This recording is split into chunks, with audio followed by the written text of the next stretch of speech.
வணக்கம். மீண்டும் சூடுபடுத்தி சாப்பிட்டால் விஷமாகும் உணவுகளைதான் இந்த வீடியோல பார்க்க போறோம். புரதச்சத்து நிறைந்த உணவு செரிமானம் அதிக நேரம் எடுக்கும்.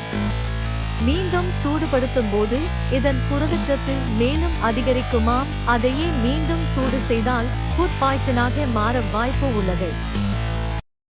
கீரையை சூடுபடுத்தி சாப்பிடுவதை தவிர்த்திடுங்கள்.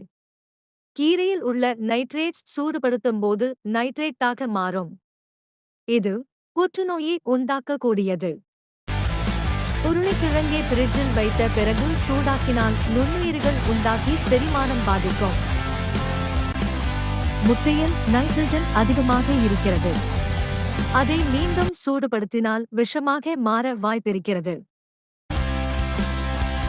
வேக வைத்த சோற்றை மீண்டும் சூடுபடுத்தினால் பேசிலஸ் சிரியஸ் என்னும் பாக்டீரியா விஷமாக மாற வாய்ப்பிருக்கிறது.